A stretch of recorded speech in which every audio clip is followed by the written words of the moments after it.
Gandhi Shetty madam ಈಗ ಆಯ್ತು madam, ಈಗ ಇವ್ರ ಪಾರ್ಟಿಲಿ ಒಂದಷ್ಟು ಜನ ಮಾತಾಡ್ದ ಅದನ್ನು ಕೇಳಿದ್ದೀನಿ, ಅವ್ರಿಗೆ ಕೇಳಿದೆ ನಾನು. ಈಗ ಜಮೀರ್ ಅಹಮದ್ ಖಾನ್ ಅಂಗಸಂಸ್ಥೆ, ಈ ಕಡೆ ರಾಜಣ್ಣ ಅಂಗಸಂಸ್ಥೆ, ಸತೀಶ್ ಜಾರಕಿಹೊಳಿ ಅಂಗಸಂಸ್ಥೆ, MB ಪಾಟೀಲು, ಈ ಕಡೆ ಬಂದರೆ ರಾಮನಗರ ಶಾಸಕರದೊಂದು ಭಾಗದ ಒಂದಷ್ಟು ಎಲ್ಲ ಕೂಡ ಅವ್ರ ಪಾರ್ಟಿಲಿ ಇರೋದು ನಿಜ. ಈ ಹೇಳಿಕೆ ಬಂದಾಗ ಗೊತ್ತಾಗ್ಬಿಡುತ್ತೆ ನಮ್ಗೆ ಯಾರು ಯಾರ ಕಡೆ ಅಂತ. ಏನು ದೊಡ್ಡ ಬೂತ್ ಕನ್ನಡಿ ಹಿಡ್ಕೊಂಡು ನೋಡೋದೇನು ಅವಶ್ಯಕತೆ ಇಲ್ಲ. ನಿಮ್ಮ ಪಾರ್ಟಿಲಿ ಈಗ ವಿಜಯೇಂದ್ರ ಮುಂದುವರಿ ಅಲ್ವಾ? ಅವ್ರು ಪ್ರತಿ ವರ್ಷ ಒಂದೊಂದು ವರ್ಷಕ್ಕೆ ರಿನ್ಯೂವಲ್ ಆಗ್ತಿರ್ಬೇಕು ಅವ್ರದ್ದು ಅಧ್ಯಕ್ಷ ಹುದ್ದೆ. ಇಲ್ಲ ಅವ್ರು ಬೇಡ ಅಂತ ಕೆಲವರು, ಅವರೇ ಬೇಕು ಅಂತ ಕೆಲವರು. ಯತ್ನಾಳ್ ಉಚ್ಚಾಟನೆ ಮಾಡಿಬಿಟ್ರಿ ಪಾರ್ಟಿಯಿಂದ. ಈಗಲೂ ಆ ಬಣ ಸ್ವಲ್ಪ ಆ್ಯಕ್ಟಿವ್ ಆಗಿ ಓಡಾಡ್ತಾ ಇದ್ದಾರೆ. ಏನು ಕತೆ ನಿಮ್ಮ ಪಾರ್ಟಿನಲ್ಲಿ? ರಮಕಾಂತ್, ನೀವು ಅನೇಕ ವರ್ಷಗಳಿಂದ ಮೀಡಿಯಾದಲ್ಲಿದ್ದೀರಾ, ಅನೇಕ ವರ್ಷಗಳಿಂದ ರಾಜಕೀಯವನ್ನು ಅರ್ದು ಕುಡ್ದಿದ್ದೀರಾ, ನಿಮಗೂ ಗೊತ್ತಿದೆ. ಆದ್ರೆ ಒಂದು ಇಲ್ಲಿ ಹೇಳೋದು ಇಷ್ಟಂದ್ರೆ, ಈ ಜನಗಳು ಅವ್ರು ಮಾತಾಡ್ತಾರೆ ಇವ್ರು ಮಾತಾಡ್ತಾರೆ, ಅದು ಬೇಡ. ನಮ್ದು ಶಿಸ್ತುಬದ್ಧ ಪಾರ್ಟಿ, ಅದರಲ್ಲಿ ಏನು ಸಿದ್ಧಾಂತ ಇದೆ. ಈಗ ನಿಮ್ಮ ಅವಾಗಲೂ ನಾನು ಹೇಳಿದೆ, ಹರಿಪ್ರಸಾದ್ ಏನಂದ್ರು ಅಂತ, ರಾಷ್ಟ್ರೀಯ ಅಧ್ಯಕ್ಷ ಹುದ್ದೆ ಖಾಲಿ ಇದೆಯಾ? ಅವ್ರು ಅರ್ಧನಾರೀಶ್ವರ ಆದ್ರೆ ಆಗ್ಲಿ ಅಂತ ಹೇಳಿದ್ರು. ಮುಖ್ಯಮಂತ್ರಿ ಹುದ್ದೆನೂ ಖಾಲಿ ಇಲ್ವಲ್ಲ ಮೇಡಮ್? ನಾನು ಮುಖ್ಯಮಂತ್ರಿ ಹುದ್ದೆ ನಮಗ್ ಬೇಡ, ನಾನು ಅವಾಗಲೇ ನಿಮ್ಗೆ ಹೇಳಿದೆ ನೋಡಿ. ಇಲ್ಲಿ ಕೇಳ್ತೀನಿ ಹೇಳಿ, ವಿರೋಧ ಪಕ್ಷವಾಗಿ ಇಲ್ಲಿ ಜನರಿಗೆ ಎಫೆಕ್ಟ್ ಆಗುವಂತದ್ದು ಏನು? ವಿರೋಧ ಪಕ್ಷದ ನಮ್ಮ ಕೆಲವೊಂದು ಸರಿಪಡಿಸಲಾಗದ ಇಲ್ಲ ಸರಿಪಡಿಸಲಾಗದ ಒಂದು ಹೇಳಿಕೆಗಳಿರುತ್ತೆ, ಸಾಧ್ಯನೇ ಅಥವಾ ಸರಿಪಡಿಸಿಕೊಂಡು ಹೋಗುವಂತಹ ಹೇಳಿಕೆಗಳಿರುತ್ತೆ. ಎಲ್ಲವನ್ನೂ ಹೇಳಿಕೆಗಳು ಅಲ್ಲೇ ಇರಲ್ಲ. ಕೆಲವೊಂದು ಹೇಳಿಕೆಗಳು ಏನೇ ಇದ್ರು, ಏನು ಸಣ್ಣ ಪುಟ್ಟ ಅಸಮಾಧಾನ ಏನೇ ಇದ್ರು ಸರಿಪಡಿಸುವಂತ ಹೇಳಿಕೆಗಳಿರುತ್ತೆ. ಇಲ್ಲಿ ನಮ್ಮ ಏನು ಪಕ್ಷದ ವಿರೋಧ ಪಕ್ಷವಾಗಿ ನಮ್ಮ ಪಕ್ಷದ ಒಳಗಡೆ ಏನು ಮಾತಾಡ್ತಾರ ಅದು ಜನರಿಗೆಲ್ಲೂ ಎಫೆಕ್ಟ್ ಆಗಲ್ಲ. ಜನರಿಗೆ ಎಫೆಕ್ಟ್ ಆಗೋದಿಲ್ಲ ಹೇಳಿ. ಇಲ್ಲಿ ಇದೇ ಇವ್ರದೇ ಪಕ್ಷದ ನಾಯಕರು, ಇವ್ರದೇ ಪಕ್ಷದ ಶಾಸಕರು ನಿಮ್ಗೆ ಗ್ಯಾರಂಟಿ ಬೇಕಾ, ರಸ್ತೆ ಬೇಕಾ ಅಂತ ಹೇಳ್ತಾರೆ. ಒಂದ್ ಕಡೆಯಿಂದ ಹೇಳ್ತಾರೆ ಇವರು ರಾಜುಕಾಗೆ ನಾನು ಸುಸೈಡ್ ಮಾಡ್ಕೊಳ್ತೀನಿ ಅಂತ ಹೇಳ್ತಾರೆ, ನೇಣು ಹಾಕೊಳ್ತೀನಿ ಅಂತ ಹೇಳ್ತಾರೆ. ಬೇಳೂರವ್ರು ಏನಂತಾರೆ, ಒಂದು ಸರಣಿ ಮಾಡಷ್ಟು ದುಡ್ಡಿಲ್ಲ ರೀ ಅಂತ ಹೇಳ್ತಾರೆ. ನಮ್ಮ ಪಕ್ಷ ಬೇಡ, ಇವರಿಗೆ ವಿರೋಧ ಪಕ್ಷದ ಅವಶ್ಯಕತೆ ಇಲ್ಲ. ಈಗ ಬಡವರು ಜಾಸ್ತಿ ಆಗ್ತಾರೆ ಅಂದ್ರೆ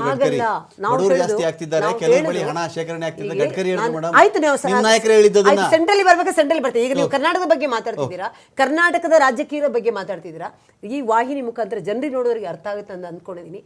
ವಿರೋಧ ಪಕ್ಷವಾಗಿ ನಾವು ಮಾತಾಡಿದ್ದು ಎಫೆಕ್ಟ್ ಆಗುತ್ತೆ ಜನರಿಗೆ, ಅಥವಾ ಕರ್ನಾಟಕ ರಾಜ್ಯದಲ್ಲಿ ನಡೆಯುತ್ತಿರುವ ಈ ತರ ಏನು ಹಗರಣಗಳು, ಏನು ಅವ್ಯವಸ್ಥೆಗಳು, ಈ ತರ ಒಂದು ರೈತರ ಬಗ್ಗೆ ಇರ್ಬೋದಾ, ಒಂದು ಏನಾದ್ರು ರೂಲಿಂಗ್ ಪಾರ್ಟಿ ಚೆನ್ನಾಗಿ ಕೆಲಸ ಮಾಡಬೇಕು ಅಂದ್ರೆ ರೂಲಿಂಗ್ ಪಾರ್ಟಿ ಚೆನ್ನಾಗಿ ಕೆಲಸ ಮಾಡಬೇಕು ಅಂದ್ರೆ ಮೇಡಮ್, ಪ್ರತಿಪಕ್ಷ ತುಂಬಾ ಎಫೆಕ್ಟಿವ್ ಆಗಿ ಇರಲೇಬೇಕು. ನೋಡಿ, ಎಫೆಕ್ಟಿವ್ ಆಗಿದ್ದೇ ಇರುತ್ತೆ. ಸೋಷಿಯಲ್ ಮೀಡಿಯಾದ ಪೋಸ್ಟ್ ಗಳಿಗೆ, ಪ್ರೆಸ್ ಮೀಟ್ ಗಳಿಗೆ, ಫ್ರೀಡಂ ಪಾರ್ಕ್ ಅಲ್ಲಿ ಜಾಗ ಖಾಲಿ ಇತ್ತು ಅಂತ ಕೂತ್ಕೊಂಡ್ಬಿಟ್ರೆ ನೀವು, ಅದರಿಂದ ರಾಜ್ಯ ಸರ್ಕಾರ ಸರಿಯಾಗಲ್ಲ. ರಮಕಾಂತ್, ಜವಾಬ್ದಾರಿಯುತ ವಿರೋಧ ಪಕ್ಷವಾಗಿ ಏನ್ ಮಾಡ್ಬೇಕು ಅದು ಮಾಡ್ತಾ ಇದೀವಿ.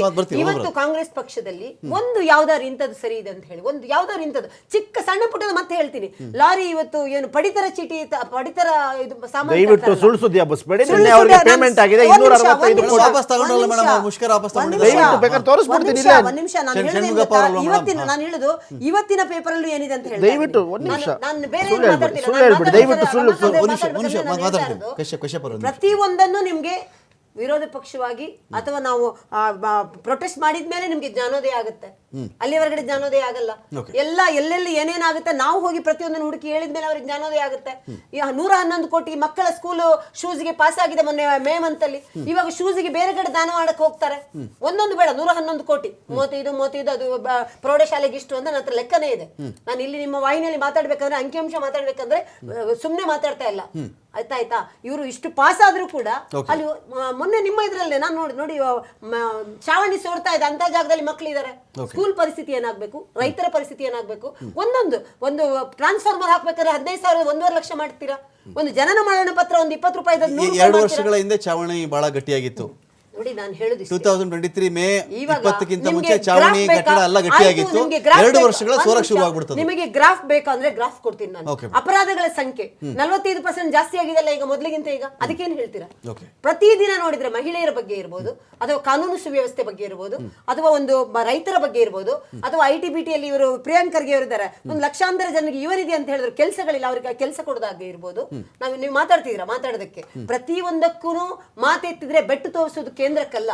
ಅಕ್ಕಿ ಬಂದಿಲ್ಲ ಕೇಂದ್ರಕ್ಕೆ, ಕಾವೇರಿ ನೀರು ಕೇಂದ್ರಕ್ಕೆ, ಏನೇ ಇದ್ರು ಕೇಂದ್ರಕ್ಕೆ ಬಿಟ್ಟಿರೋದು. ಇವರು ಇಲ್ಲಿ ಅಸಮರ್ಥ ಸರ್ಕಾರ, ದಿವಾಳಿ ಆಗಿರುವ ಸರ್ಕಾರ. ನಾನು ಒಂದೆರಡು ಆದ್ರೆ ಪರವಾಗಿಲ್ಲ, ಒಂದ್ಸರಿ ಎರಡ್ ಸರಿ ಮಾತೆತ್ತಿದ್ರೆ ಸುರ್ಜೇವಾಲನೇ ಇಲ್ಲಿ ಬರ್ತಾರೆ. ಏನಕ್ಕೆ ಬರ್ತಾರೆ ಹೇಳಿ? ಇವ್ರದ್ದು ಇವರ ಪಕ್ಷದ ಒಳಗಿನ ಕೆಸರಿನ ಚಾಟ ಯಾವಾಗ ಕಮ್ಮಿ ಆಗುತ್ತೆ, ಆಮೇಲೆ ಇವರು ಸರಿ ಮಾಡಿ. ಇರ್ಷಾದ್, ಈಗ ಏನಾಗುತ್ತೆ ಇಲ್ಲಿ ನಾವು ಈ CM ಚೇಂಜ್ ಅನ್ನೋ ಒಂದು ವಿಷಯದ ನಡುವೆ ಆ ಕಡೆ ಜಾಸ್ತಿ ಫೋಕಸ್ ಮಾಡಿಕೊಂಡು ಏನಾದರೂ ಅದು ಬದಲಾವಣೆ ಆದರೆ, ಒಂದಷ್ಟು ಗಲಭೆಗಳಾದರೆ, ಒಂದಷ್ಟು ಗಲಾಟೆಗಳಾದರೆ, ಒಡಕು ಮೂಡಿದರೆ, ಅಂಥ ಸಂದರ್ಭದಲ್ಲಿ ಒಂದು ಸರ್ಕಾರ ರಚನೆ ಮಾಡಬೇಕು ಅನ್ನೋ ಇಂಟೆನ್ಷನಲ್ಲಿ ನೀವು ಸೇರಿದಂತೆ ಪ್ರತಿಪಕ್ಷಗಳಿದ್ದೀರಾ? ಸರ್ ನೋಡಿ ಸರ್, ನಾವು ಕರ್ನಾಟಕದಲ್ಲಿ ನಮಗೆ ಎಷ್ಟು ಶಕ್ತಿ ಇದೆ ಅಷ್ಟು ನಾವು ಪ್ರತಿಭಟನೆಗಳು ಮಾಡ್ತಾ ಇದೀವಿ, ಇವ್ರ ಚಾಟಿನೂ ಬೀಳಿಸ್ತಾ ಇದೀವಿ. ಆದ್ರೆ ಕರ್ನಾಟಕ ನಿಮ್ ಕೇಜ್ರಿವಾಲ್ ಸಾಹೇಬರು ಡೆಲ್ಲಿ ಸೋತ್ ಮೇಲೆ ಎಲ್ಲೂ ಕಾಣಿಸ್ತಾನೆ ಇಲ್ಲ ಸರ್. ಇವಾಗ ಪಂಜಾಬ್ ಅಲ್ಲಿ ಆಕ್ಟಿವ್ ಇದಾರಿಲ್ಲ ಸರ್. ಕೇಜ್ರಿವಾಲ್ ಸಾಹೇಬ್ರು ಏನ್ ಕೊಡುಗೆ ಕೊಟ್ಟಿದಾರಂತ ನೋಡ್ಕೊಂಡ್ ಬಂದೆ ಇವರೆಲ್ಲ ಕೊಡ್ತಾ ಇರೋದು. 60 ವರ್ಷ ಬರೀ ಲೂಟಿನೇ ಮಾಡಿರೋದು. ಇವಾಗ 10 ವರ್ಷದಿಂದಾನೇ ಅಟ್ಲೀಸ್ಟ್ ಏನೋ ಒಂದ್ ಜನರಿಗೆ ಕೊಡ್ಬೇಕಂತ ಭಾವನೆಗಳು ಬಂದಿರೋದು.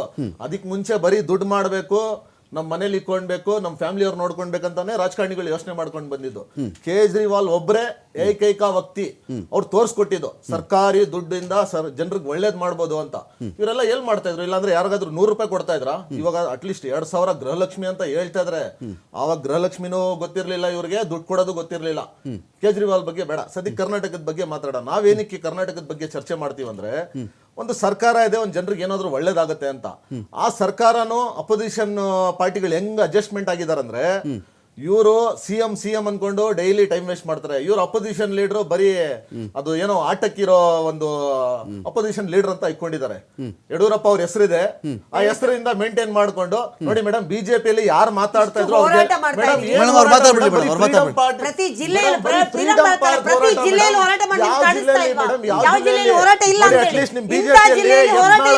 ಮಾತಾಡೋರ್ಗೆ ಉಚ್ಚಾಟನೆ ಮಾಡಿದೀರಾ ನೀವು. ಏನಕ್ಕೆ ಗೊತ್ತಾ? ಅಪೋಸಿಷನ್ ಗಟ್ಟಿ ಇಲ್ಲ ಅಂತಾನೆ ಕಾಂಗ್ರೆಸ್ ಅವರೆಲ್ಲ ಇಷ್ಟು ಭ್ರಷ್ಟಾಚಾರ ಮಾಡ್ತಾ ಇರೋದು. ನೀವು ಕರೆಕ್ಟ್ ಆಗಿ ಅವ್ರು ಚಾಟಿ ಬೀಳ್ಸಿದ್ರೆ ಭ್ರಷ್ಟಾಚಾರಗಳೆಲ್ಲ ನಿಲ್ತಾ ಇತ್ತು. ಏನ್ ಭ್ರಷ್ಟಾಚಾರ ನಡೀತಾ ಇಲ್ಲ, ನಾ ತಾಂಡವ ಆಡ್ತಾ ಇದ್ದಿಲ್ಲ ಮೇಡಮ್ ಕರ್ನಾಟಕದಲ್ಲಿ.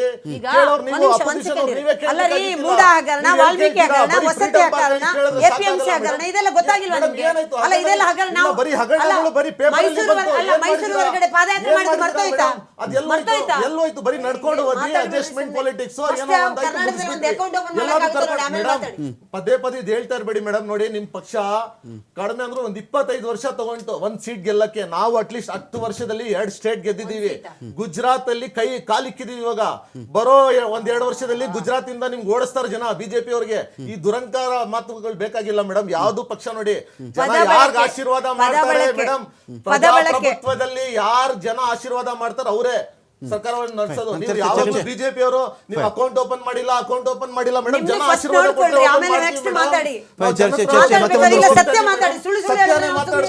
ಚರ್ಚೆ ಮತ್ತೆ ಮುಂದುವರಿಸ್ತೀವಿ.